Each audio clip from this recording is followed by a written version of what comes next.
வணக்கம்.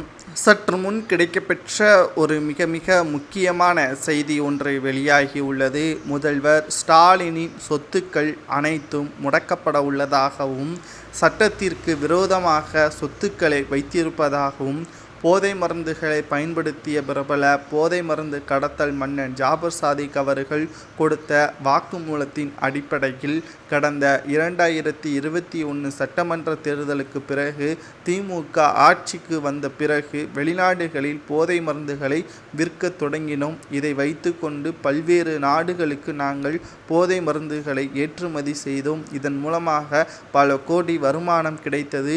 அதில் சரிபாதி கோபாலபுரத்திற்கு வழங்கினோம் என்பதை வாக்குமூலமாக சிபிஐ துறையிடம் கொடுத்திருக்கிறார். கைதான ஒட்டுமொத்தமாக திமுகவின் கதை முடிவதற்கான ஏற்பாடுகளை ஜாபர் சாதிக் அவர்கள் கொடுத்துவிட்டார் என்பதை நம்மால் பார்க்க முடிகிறது. திராவிட முன்னேற்ற கழகத்தின் தலைவரும் தமிழக முதல்வருமான ஸ்டாலின் அவர்கள் என் மீது எந்த ஒரு பெரிய சொத்துக்களும் இல்லை என்று தெரிவித்திருந்தார். ஆனால் அவர் பினாமிகள் மூலமாக பல்வேறு சொத்துக்களை வைத்திருப்பதாகவும், கிட்டத்தட்ட மறைந்த முதல்வர் ஜெயலலிதா அவர்களை விட ஸ்டாலின் அவர்களது சொத்து மதிப்பு அதிகம் என்பதும் குறிப்பிடத்தக்கது.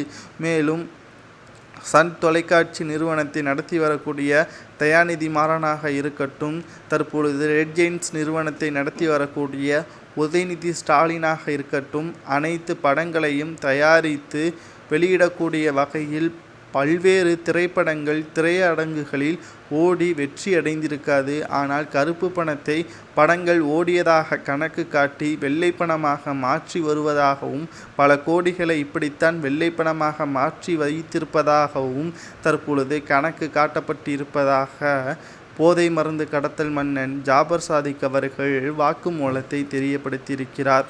மேலும் அவரும் சிக்காமல் இருப்பதற்காக தான் இயக்குனராகவும் தயாரிப்பாளராகவும் பொறுப்பேற்றார். மேலும் அவர் தயாரித்த மங்கை என்ற திரைப்படத்தை இயக்கியவர் வேறு யாரும் கிடையாது, உதயநிதி ஸ்டாலின் அவர்களது மனைவி கிருத்திகா அவர்கள்தான்.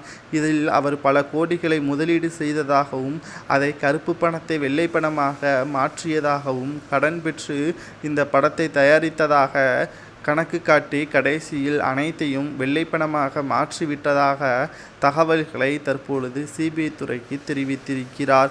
இதனால் பல்வேறு நடவடிக்கைகள் மேற்கொள்ளப்படும் என்றும், தற்பொழுது ஸ்டாலின் அவர்களது சொத்துக்கள் முடக்கப்படுவதற்கான வாய்ப்புகள் இருப்பதாகவும் தகவல்கள் வெளியாகியுள்ளது.